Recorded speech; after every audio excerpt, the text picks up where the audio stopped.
और इन दिनों में विशेष रीति से जब हम परमेश्वर की आवाज़ को सुनने के लिए ठहरे हुए हैं और हमने लगातार प्रार्थनाएं की हैं और हम लगातार प्रभु के चरणों के निकट बैठे हैं, परमेश्वर के वचन को सीख रहे हैं, तो आज के लिए हमारे पास जो परमेश्वर का वचन आया है इसको मैं आपके साथ बांटना चाहता हूँ। और वो वचन आपको मिलेगा मत्ती रचित सुसमाचार के 24वें अध्याय में, और मत्ती रचित सुसमाचार के 24वें अध्याय में और उसकी 3री पद से लेकर 14वीं पद तक मैं शास्त्र पठन आपके सामने पढ़ रहा हूँ और इसमें से कुछ बातों को आज हम देखेंगे। यहाँ पर लिखा है मत्ती रचित सुसमाचार के 24वें अध्याय में, और बाइबल यहाँ पर कहती है, जब वह जैतून पहाड़ पर बैठा था तो चेलों ने एकांत में उसके पास आकर कहा, हमें बता कि ये बातें कब होंगी, तेरे आने का और जगत के अंत का क्या चिन्ह होगा।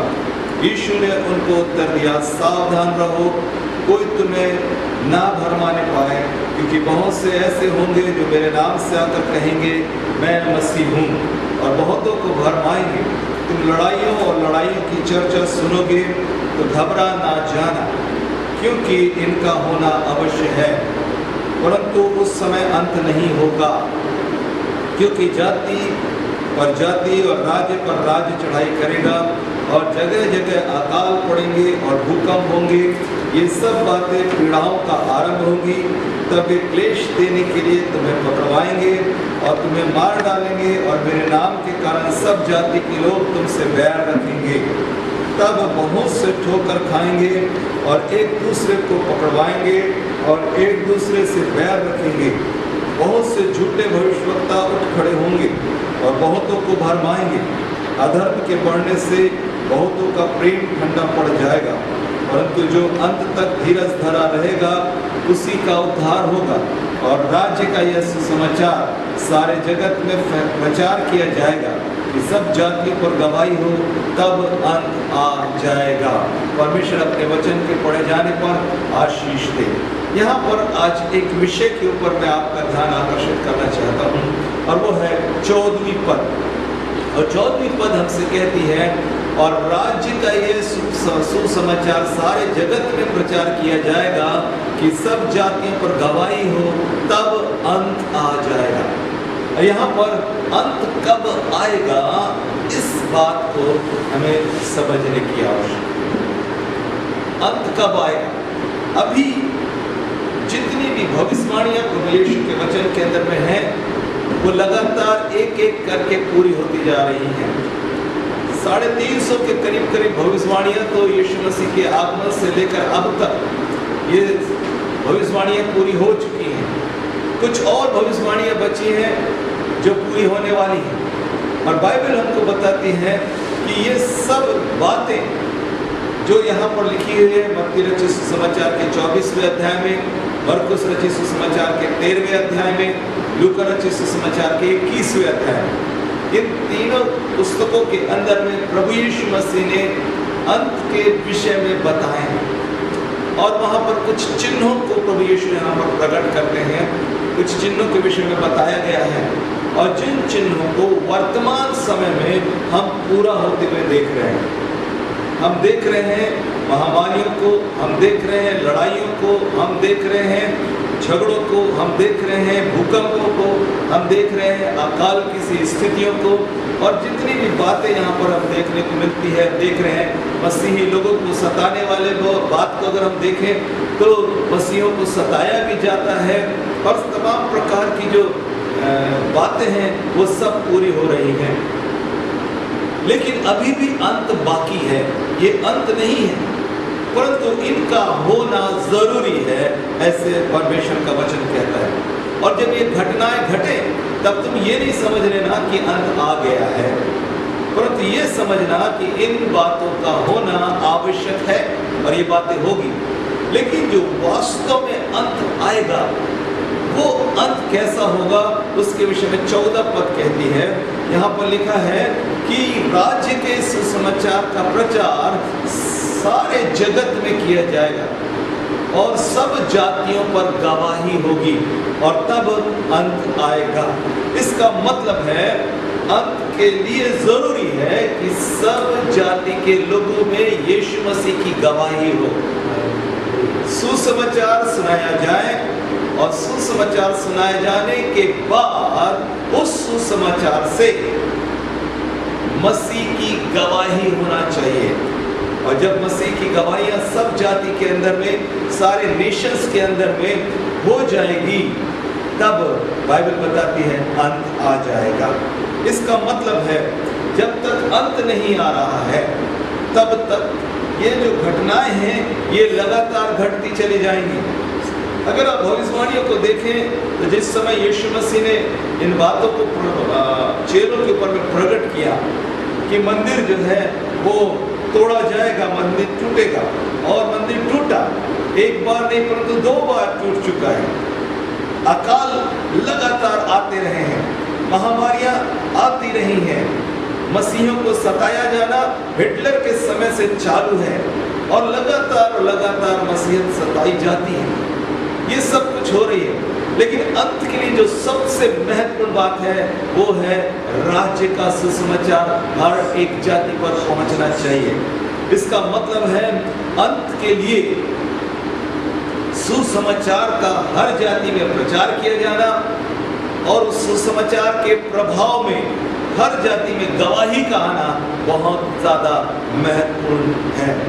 यदि आप थोड़ा सा अध्ययन करें तो आप पाएंगे पूरे विश्व के अंदर में लगभग 4300 जातियां हैं और कुछ जातियां जो मनुष्यों ने बना ली है, अगर उनको भी जोड़ा जाए ऑन रिकॉर्ड 4300 जातियां हैं। लेकिन अगर मनुष्यों ने जो अपने तरीके से बनाया है, अगर उन जातियों को भी जोड़ दिया जाए तो लगभग 5000 से भी ज़्यादा जो है रिलीजन हम पूरे वर्ल्ड के अंदर में देखते हैं। और इस पूरे संसार के अंदर में लगभग हम 24,000 पीपल ग्रुप्स को देखते हैं, जाति समूहों को देखते हैं, और एक बड़ी संख्या हमको यहाँ पर देखने को मिलती है, जिसमें से यीशु मसीह पर विश्वास करने वाले या यीशु के नाम से जाने वाले या हम कहें मसीही लोगों की जो संख्या है इस पूरे विश्व के अंदर में वो 2.1 बिलियन है। और पूरे संसार की जो आबादी है लगभग 6 बिलियन के करीब में है। सो एक बड़ी समुदाय जो है वो यीशु मसीह को मानता है। लेकिन अभी भी कितनी ऐसी जातियां बची हैं पूरे वर्ल्ड के अंदर, लगभग 195 कंट्रीज हैं, देश हैं, और उसमें 3000 के करीब जातियों को रिकॉर्ड किया गया है। लेकिन उसमें से 2500 जातियां ऐसी हैं जो उपजातियां हैं, इन जातियों की उपजातियां हैं। तो बहुत सारा यहाँ पर जो है हमको गणित देखने को मिलता है। परंतु जो परमेश्वर के राज्य को लाने की बात है, जहाँ पर परमेश्वर के सुसमाचार को पहुँचाने की बात है, तो अभी भी लगभग 7000 ऐसे जाति समूह हैं जिनमें सुसमाचार अभी पहुंचा नहीं है। और एक बड़ी संख्या यहाँ पर है जहाँ पर 7000 जाति समूह में अभी भी कलीसियाएं नहीं है, सुसमाचार का प्रचार पहुंचा नहीं है। मीडिया के द्वारा ये जो आंकड़े हैं ये 2011 2010 और 11 के बीच के आंकड़े हैं, और इस बीच में हम मान लेते हैं कि 50% काम अगर हो गया है तो हम फिर भी कहेंगे कि कम से कम 3000 पीपल ग्रुप ऐसे हैं, जाति समूह ऐसे हैं जिनमें अभी सुसमाचार नहीं पहुंचा। और इसलिए अंत कैसे आए, यीशु मसीह कैसे आए, ये एक बड़ा प्रश्न है। अभी भी संसार के अंदर में 2 ऐसे देश हैं जहां पर बाइबल नहीं ले जाई जा सकती है, नॉर्थ कोरिया और सऊदी अरेबिया। ये अभी भी ऐसे जगह हैं जहां पर बाइबल ले जाया नहीं जा सकता, जहां पर सुसमाचार का प्रचार नहीं किया जा सकता। और जब हम इन तमाम घटनाओं को देखते हैं तो हम अनुभव करने लग जाते हैं कि अब अंत होने वाला है, क्योंकि बाइबल की भविष्यवाणियां पूरी हो रही है। बहुत अच्छी बात है ये दृष्टिकोण, लेकिन इसका दूसरा पहलू आज मैं आपके साथ बांटना चाहता हूं, और वो है कि यदि यीशु मसीह आज आ जाता है तो कितनी ऐसी जातियां हैं, कितने ऐसे लोग हैं जो यीशु मसीह के बगैर मर जाएंगे। और ये एक बिग चैलेंज है चर्च के लिए, पूरे वर्ल्ड वाइड क्रिश्चियनिटी के लिए चैलेंज है, क्योंकि प्रभु यीशु मसीह ने कहा है कि सब जाति में जाओ और सुसमाचार को प्रचार करो, सब जाति के लोगों को शिष्य बनाओ, सब जाति के लोगों को वो बातें जो मैंने तुम्हें माननी सिखाई है उसे मानना सिखाओ। और आज अगर हम इस बात को देखते हैं तो क्या आप और मैं इस बात के लिए तैयार हैं कि आज अंत आ जाए।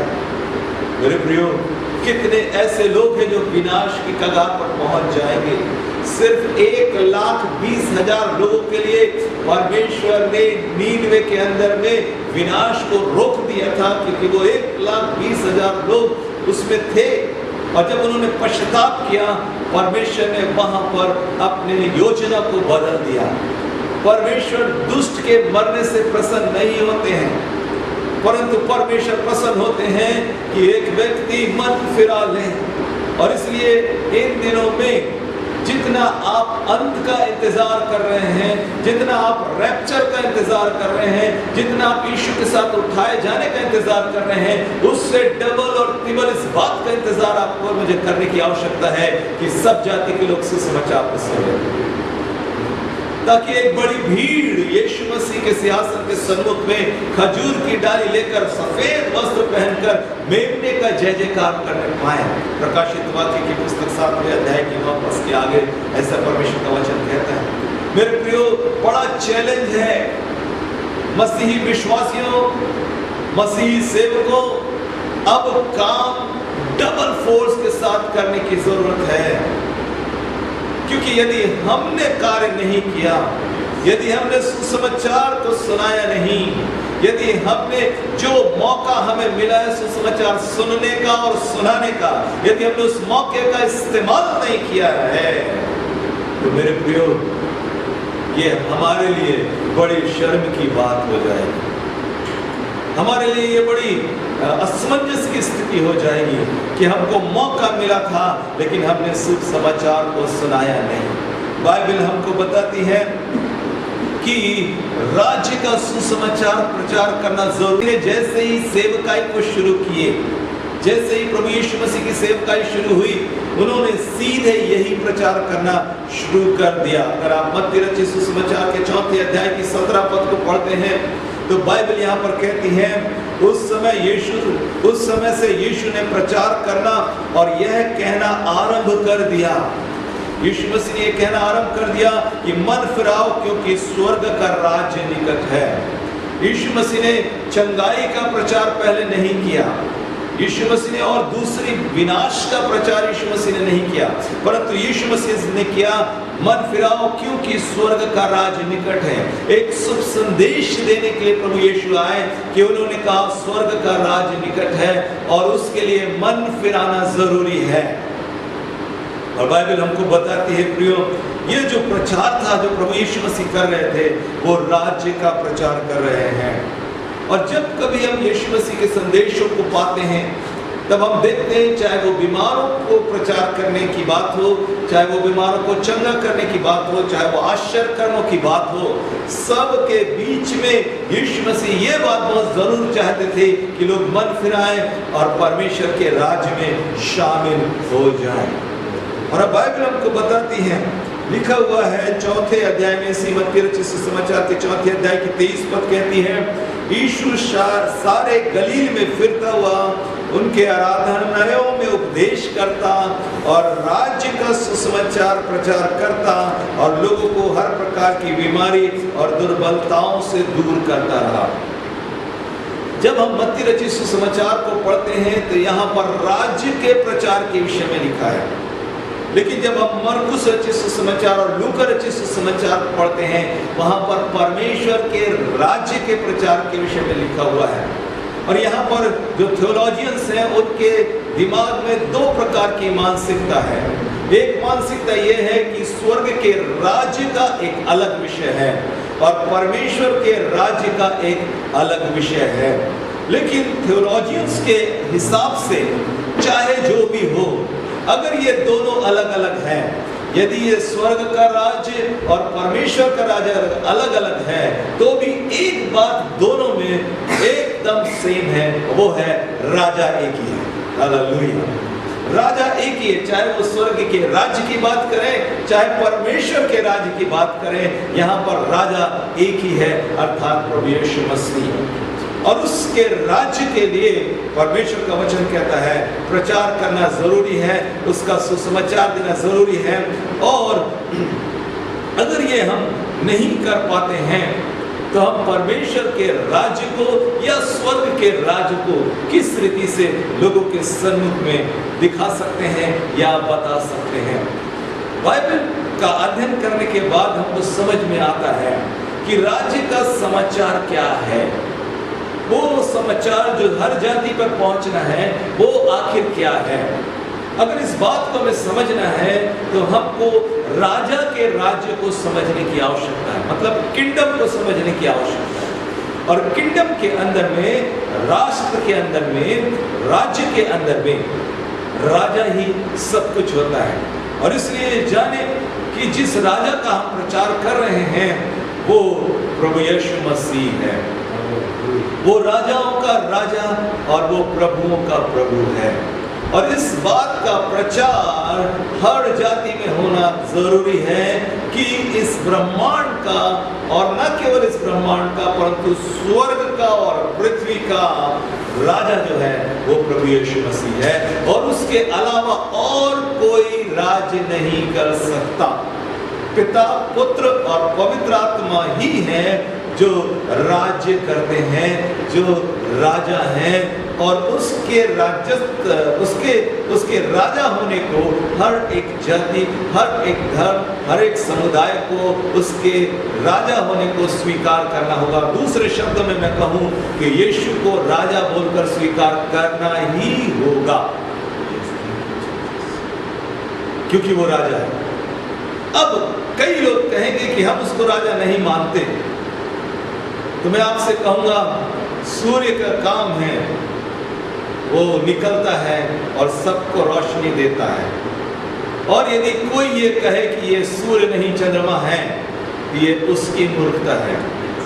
जैसे सूर्य को चंद्रमा नहीं कहा जा सकता, ऐसे यीशु मसीह के अलावा और किसी को राजा नहीं कहा जा सकता, क्योंकि वो राजा है। हालेलुया।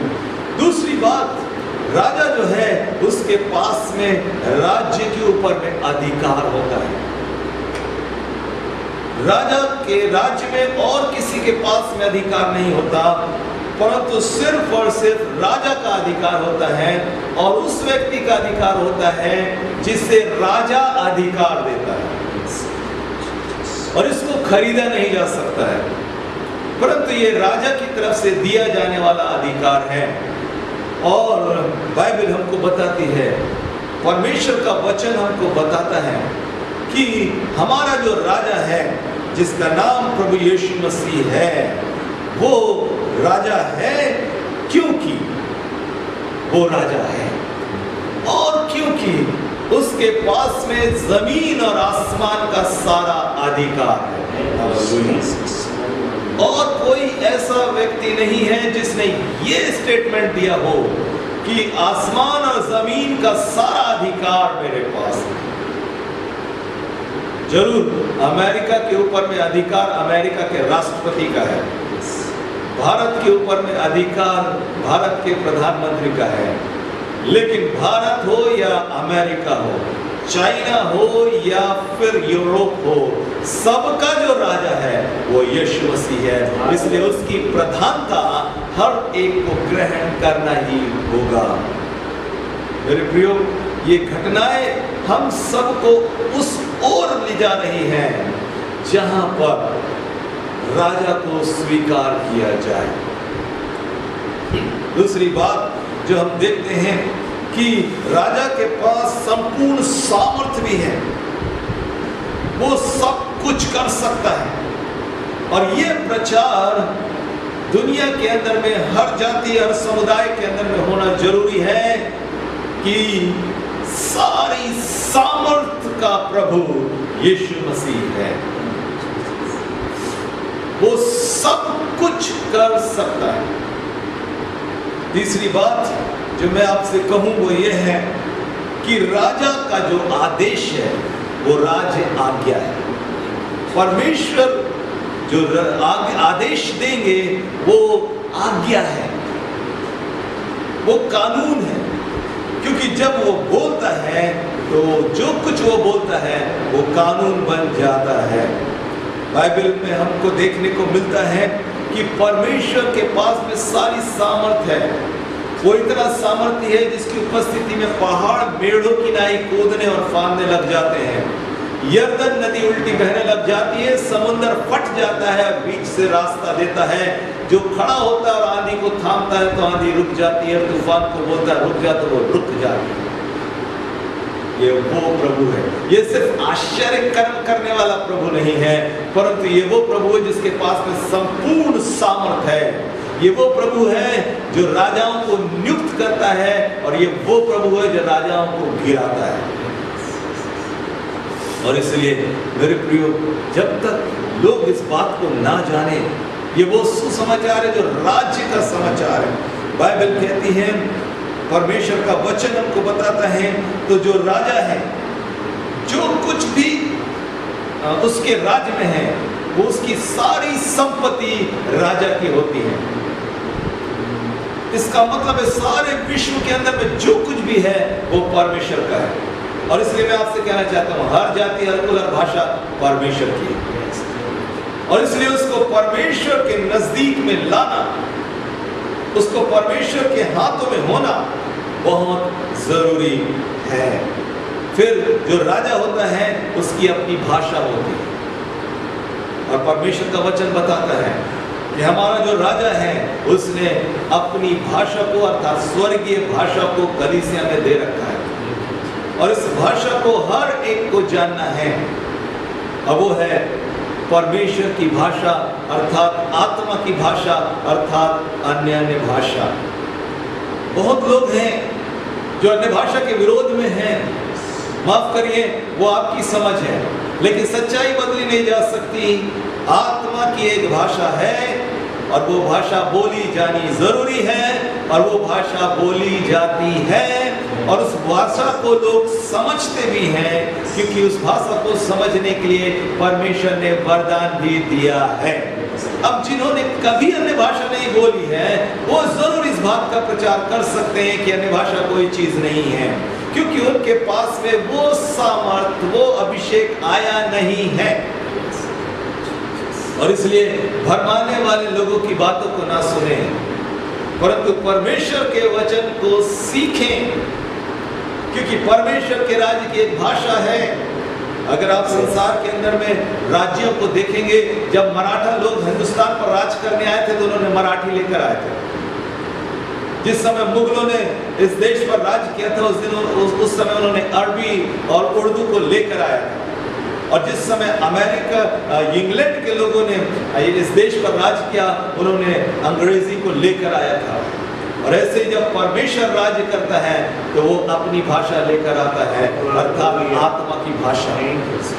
और इसका परिचय लोगों को मिलना बहुत जरूरी है। ये कंप्लीट गॉस्पेल जो है उसको हमको समझने की आवश्यकता है। फिर उसकी अपनी वेशभूषा भी होती है। परमेश्वर के राज्य में कोई भी ड्रेस नहीं चलेगी, कैसी भी ड्रेस नहीं चलेगी। संसार में चलता है आधा कपड़ा, पूरा कपड़ा, बिना कपड़ा, ये संसार में चलता है।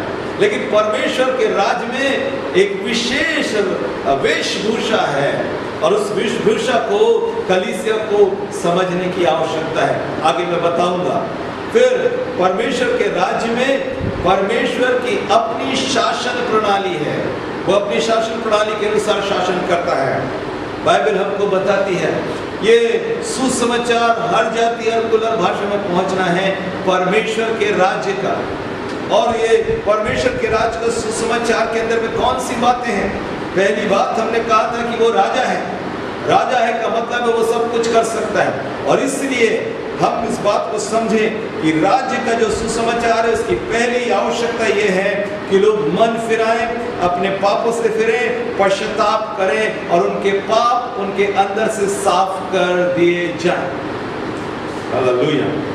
और इसलिए परमेश्वर ने जो राजा है उसने इंतजाम किया कि मानव जाति के पाप साफ किए जाएं, मानव जाति मन फिराए और उसके सारे पाप धो दिए जाएं और उसे धर्मी बनाया जाए और उसे शुद्ध किया जाए। और इसलिए परमेश्वर ने लोगों की चिंता की, अपने लोगों की चिंता की है। ये मानव जाति परमेश्वर की है और वो उससे बेहद बेहिसाब प्यार करता है। यूहन्ना रचित सुसमाचार 3 अध्याय की 16 पद हमसे कहती है, और उसके प्यार में उसने अपने इकलौते पुत्र को जो राजा है उसे संसार में भेज दिया। और जब उस राजा को एक चरनी में भेजा तो दूर देश के ज्योतिषी और राजा जो है वो आए और उन्होंने उस राजा को राजकीय सम्मान दिया। मेरे प्रियो, इस बात को आपको समझना होगा कि यीशु मसीह इस संसार पे आए और उन्होंने मानव जाति के लिए अपने आप को बलिदान किया। हर जाति, हर कुल, हर भाषा के लिए यीशु का लहू बहाया गया है, चाहे आप विश्वास करें चाहे ना करें, क्योंकि अगर पापों की क्षमा आपको पानी है तो सिर्फ और सिर्फ यीशु मसीह का लहू ही है जो आपके पापों को धो सकता है। ना तो आपके धर्म के काम आपके पापों को धो सकते हैं, ना ही आपकी स्वयंता है कि धार्मिकता आपके पापों को साफ कर सकती है, क्योंकि सिर्फ एक ही रास्ता है और वो है यीशु मसीह का लहू। चाहे आप विश्वास करें चाहे ना करें, परंतु ये संपूर्ण सत्य है। इसका प्रचार हर जाति, हर कुल और भाषा के लोगों तक पहुंचना चाहिए और हर जाति, हर कुल और भाषा के लोग इसको ग्रहण करके ये गवाही देना चाहिए कि हाँ, यीशु मसीह ने मेरे पापों को धो दिया है।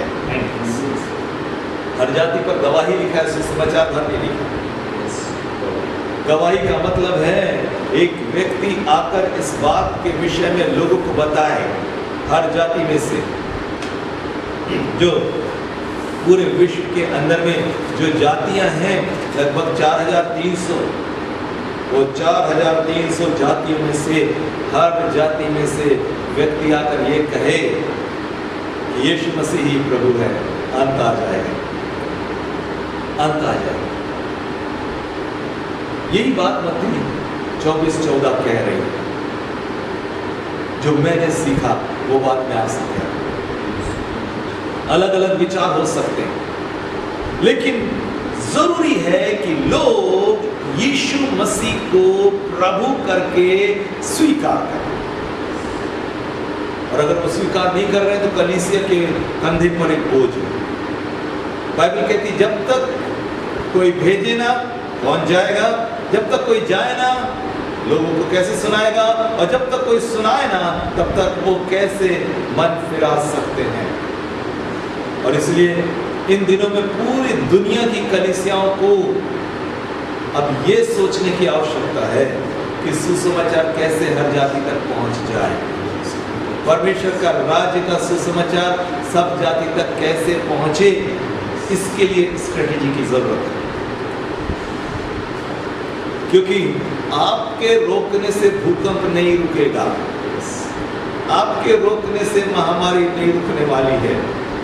जो होना है वो होगा, लेकिन आपके बोलने से एक काम हो सकता है और वो है सुसमाचार। तो जो आपसे हो सकता है वो आप में से हर एक को करना है। और इसलिए पिछले 50 दिनों से मैं प्रतिदिन आपसे कह रहा हूं, आप तैयार हो जाइए, क्योंकि अंत की जागृति में सुसमाचार का प्रचार करने के लिए परमेश्वर आपको इस्तेमाल करने वाला है। और इन 50 दिनों से रात और दिन में मेहनत करके आपको परमेश्वर का वचन सिखा रहा हूं, ताकि जब आपको वचन बोलने का मौका मिले तो आपका मुंह बिल्कुल तुरंत खुल जाए और आप हर मौके का फायदा उठाकर लोगों को सुसमाचार सुना सकें, प्रभु के राज्य में ला सकें। आमीन। Hallelujah, hallelujah.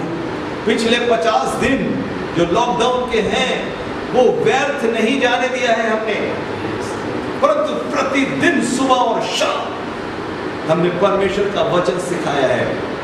बन पड़ा है तब भी, नहीं बन पड़ा है तब भी, दुर्बलता में भी और ताकत में भी, हर परिस्थिति में सिर्फ एक उद्देश्य के लिए, क्योंकि हमारे कंधों पर यह बोझ रखा गया है कि हम जाएं और सब जाति के लोगों को सुसमाचार सुनाएं।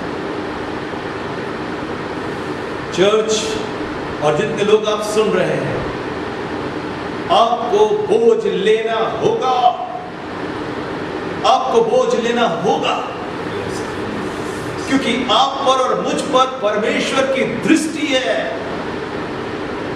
हमें जरूरी है कि हम बताएं कि परमेश्वर राजा है और उस राजा ने एक अच्छा इंतजाम किया है कि मानव जाति पापों की क्षमा को पाए और स्वर्ग के राज में प्रवेश करे और मन फिराए। दूसरी बात, यह बहुत जरूरी है कि ईश्वरीय स्वभाव का प्रकटीकरण कलीसिया के अंदर में प्रकट हो, क्योंकि जब ईश्वरीय स्वभाव का प्रकटीकरण होगा तो सुसमाचार आपके जीवन से दुनिया तक पहुंचेगा।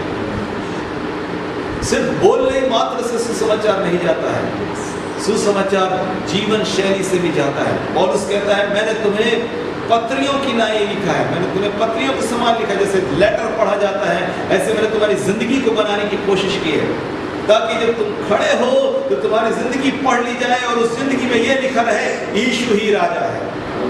हालेलुया। और वो समय हमारे लिए जरूरी है बोझ लेने के लिए।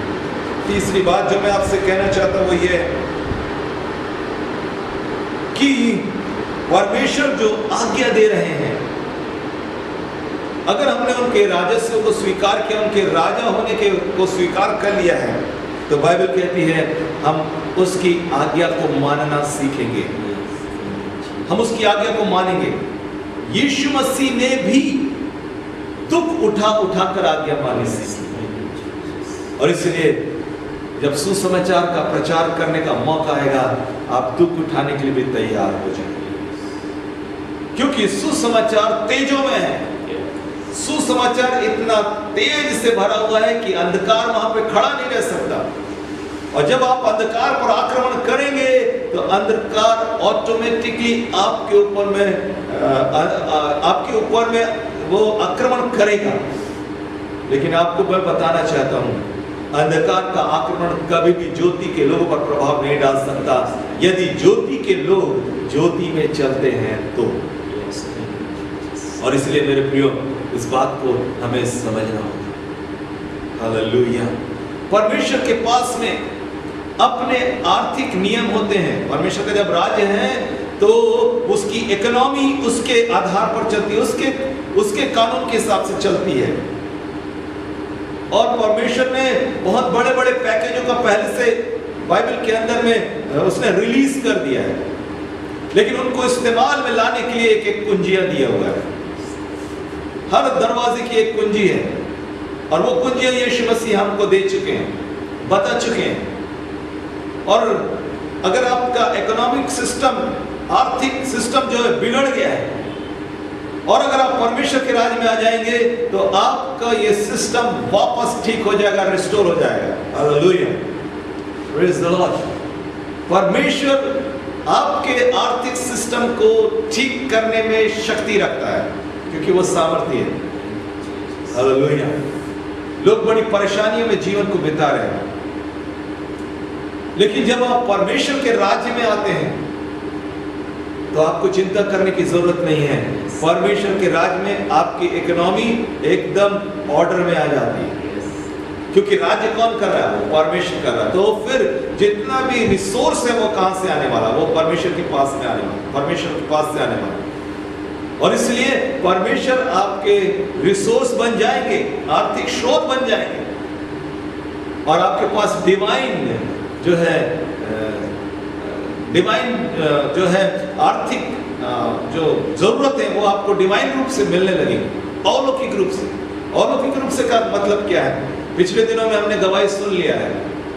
हमारे राशन के डब्बों को, हमारे तेल के डब्बों को परमेश्वर ने इस रीति से ब्लेस किया है कि वो अभी तक खाली नहीं हुए। ये डिवाइन है, अलौकिक है। जहां पर लोगों का राशन खत्म हो गया है, वहीं पर परमेश्वर ने हमारे राशनों को ब्लेस कर दिया है। ये डिवाइन प्रोविजन है परमेश्वर की तरफ से। जब हम परमेश्वर के राज्य में होते हैं, हमें चिंता करने की जरूरत नहीं कि क्या खाएंगे और क्या पिएंगे, परंतु परमेश्वर की जो आर्थिक नीतियां हैं उसके अनुसार अगर हम चलने लग जाएंगे तो हमें किसी बात की घटी नहीं होगी। ये बात भी लोगों को बताना जरूरी है। अगर आप आर्थिक नियमों की बात करें, मैं प्रचार नहीं करूंगा इस विषय में। मलाकी 3, 10 और 11 पद, दूसरा कुरिन्थियों 8वां अध्याय 1 से लेकर 15 पद, दूसरा कुरिन्थियों 9वें अध्याय 6वें पद से लेकर 15 पद आर्थिक नियम वहां पर दिए गए हैं। और उस नियम के अनुसार यदि आप चलते हैं, परमेश्वर आपको आर्थिक रीति से मजबूत करेंगे। और बाइबल हमको बताती है, जब हम परमेश्वर के राज्य में होते हैं या स्वर्ग के राज्य में हैं, तो हमको स्वर्गीय भाषा को सीखना बहुत जरूरी है, स्वर्गीय भाषा में बातें करना जरूरी है। और उसके विषय में आप देख सकते हैं 1 कुरिन्थियों 14वां अध्याय पूरा, और उसके पूरे 14वें अध्याय के अंदर में आप इन बातों को देख सकेंगे। और बाइबल हमको बताती है कि परमेश्वर अन्य भाषा में बातें जब हम करते हैं तो हम परमेश्वर से बातें करते हैं। कई बार लोगों ने पूछा कि भैया परमेश्वर कौन सी भाषा में बात करता है? तो मैंने कहा, जब हम परमेश्वर से अन्य भाषा में बातें करता है तो परमेश्वर अन्य भाषा समझता है। इसका मतलब है वो अन्य भाषा में बात भी करता है। बाइबल के अंदर आपको उदाहरण नहीं मिलेगा कि परमेश्वर ने अन्य भाषा में बातें की, परंतु बाइबल के अंदर यह उदाहरण जरूर मिलेगा कि जब लोगों ने अन्य भाषा में बातें की तब परमेश्वर ने सुना। इसका मतलब है परमेश्वर अन्य भाषा जानते हैं, और परमेश्वर की भाषा जो है, परमेश्वर के राज्य की जो भाषा है वो अन्य भाषा है। और इसलिए हमको उस भाषा को समझने की आवश्यकता है। अगली बात, परमेश्वर हर एक विश्वासी के लिए चाहता है कि वह एक अलौकिक वस्त्र को धारण करे, एक उद्धार का वस्त्र, जो उद्धार के वस्त्र को पहनने से तुम्हारा नंगापन ना दिखाई दे। अगर इन वस्त्रों के विषय में आप पढ़ेंगे तो एक बड़ी शिक्षा बाइबल के अंदर में लिखा हुआ है। लेकिन मैं प्रकाशित वाक्य 19:8 को आपके सामने रखता हूं। वहां पर लिखा है कि परमेश्वर हमें मलमल, श्वेत मलमल के वस्त्र देने वाला परमेश्वर है। वो चाहता है, इफिसियों की पत्री 4 अध्याय की 22 और 23 पद को जब हम पढ़ते, वहां लिखा है, पुराने मनुष्यत्व को उतारो और नया मनुष्यत्व पहन लो। उसकी 24वीं पद में लिखा है, नए मनुष्यत्व को पहन लो जो परमेश्वर के अनुरूप पवित्रता से सृजा गया है। इसका मतलब है परमेश्वर के राज्य में धार्मिकता के वस्त्र चलते हैं, परमेश्वर के राज्य में पवित्रता के वस्त्र चलते हैं, परमेश्वर के राज्य में श्वेत वस्त्र चलते हैं, परमेश्वर के राज्य में श्वेत मलमल चलता है। इसके आत्मिक अर्थ है, लेकिन इसको हम और कभी देखेंगे। परंतु अंतिम बात मैं आपसे कहना चाहता हूं, और वो है परमेश्वर के राज्य में परमेश्वर के तरीके से चलना जरूरी है। अगर परमेश्वर के तरीके से हम जीवन को नहीं बिताते हैं तो हम परमेश्वर के राज्य में प्रवेश नहीं कर पाएंगे।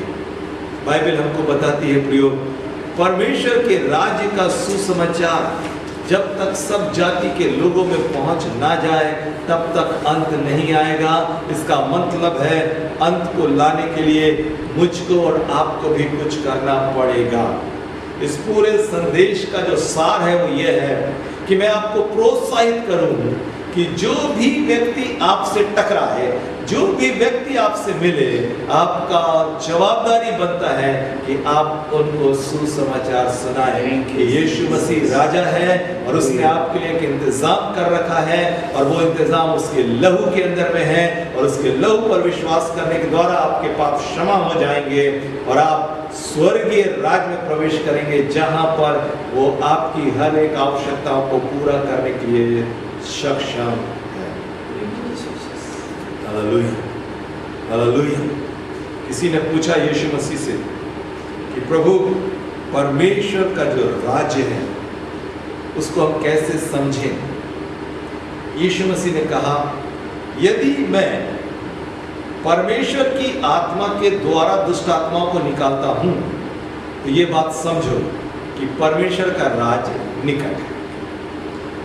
बाइबल बताती है, जब लूका रचित सुसमाचार के 17वें अध्याय को पढ़ेंगे 20 पद से 21 पद को, तो यहाँ लिखा है, जब फरीसियों ने यीशु से पूछा परमेश्वर का राज्य कब आएगा, तो उसने उनको उत्तर दिया, परमेश्वर का राज्य दृश्य रूप में नहीं आता और लोग दृश्य रूप में नहीं आता, परंतु परमेश्वर का राज्य जो है वो तुम्हारे मध्य में है। देखिए क्या लिखा हुआ है 17वें अध्याय में।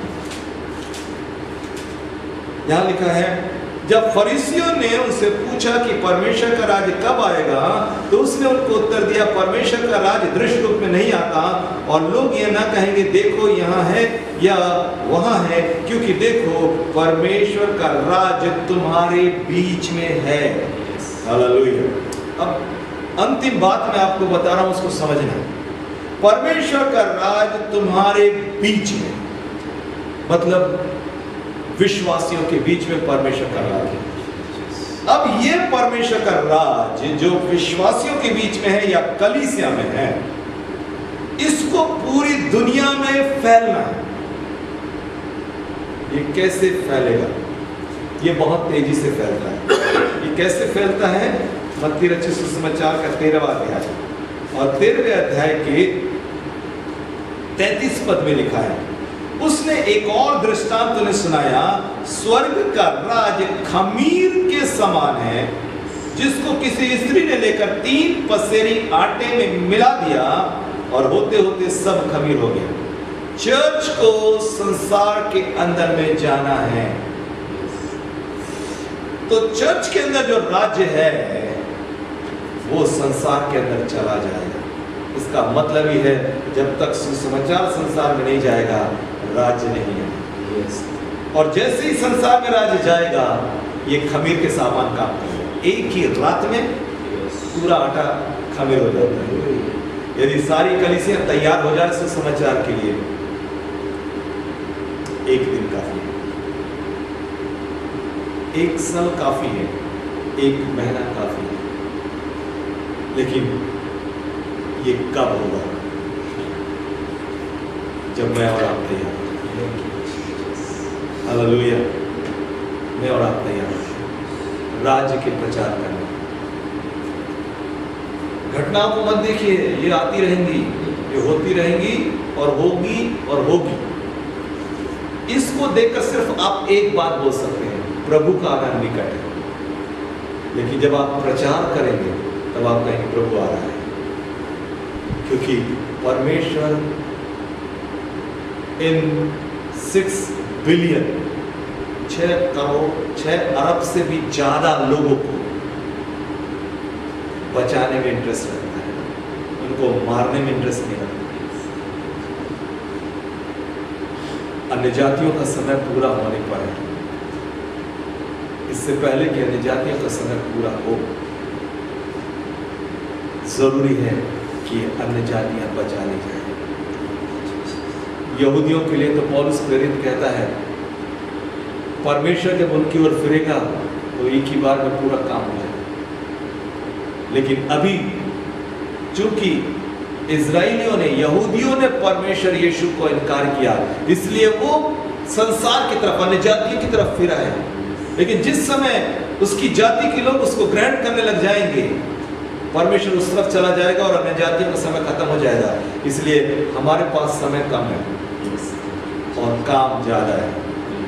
ये मत देखिए कि कितना हो गया है, परंतु ये देखना शुरू करिए कि कितना बाकी है।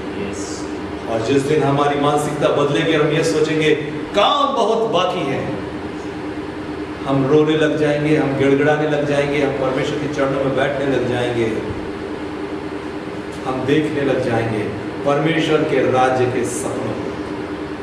हमारे अंदर दर्शन मिलने लगेंगे परमेश्वर के राज्य के लिए। हम चुनौती लेंगे कि हमें परमेश्वर के राज्य के लिए कार्य करना है। मेरे प्रियो, ये बहुत ही महत्वपूर्ण बात है। और आज सुबह जब मैं परमेश्वर के चरणों में था, प्रभु ने इस बात के लिए मुझे बोझ दिया कि मैं ये बात आपके सामने रखूं कि अब जरूरी है कि हमें सोचना होगा कि कैसे सुसमाचार लोगों तक पहुंचे। जो भी माध्यम आपके पास में है, यूज करें, यूज करें, यूज करें, यूज करें, ताकि राज्य सब जगह पहुंचे और मेरा और आपका यीशु बादलों में सवार होकर हमको लेने आए और हम बादलों में उसके साथ आनंद के साथ उठाए जा सकें और कह सकें, प्रभु बहुत तो नहीं लेकिन कुछ तो हमने किया है आपके राज्य के लिए। परमेश्वर हमें इस वचन के द्वारा आशीष दे। आइए हम प्रार्थना करें। पिता यीशु मसीह के पवित्र नाम में आपके चरणों में आते आपका धन्यवाद स्तुति करते हैं। जो वचन आज आपने दिया उसे हमने बड़ी ईमानदारी के साथ आपके लोगों तक बांटा है। प्रार्थना करते हैं प्रभु, ये वचन जब कभी भी सुना जाए, लोगों के अंदर आत्मिक उत्तेजना उत्पन्न हो जाए प्रभु जी, ताकि वो सुसमाचार सुनाने के लिए दौड़े चले जाए। प्रभु, जिस समय इमायूस के रास्ते में जाने वाले उन दोनों चेलों के साथ आप बातें कर रहे थे, तो उन्होंने इस बात की टेस्टिमनी दी कि जब वो हमसे बातें कर रहा था तो हमारे अंदर उत्तेजना उत्पन्न हो रही थी। आज मैं प्रार्थना करता हूं, इस वचन को जब लोग सुने प्रभु, ऐसे ही आपका आत्मा उनके अंदर उत्तेजना को पैदा करे, ताकि वो सुसमाचार के कार्य के लिए आगे बढ़े। प्रभु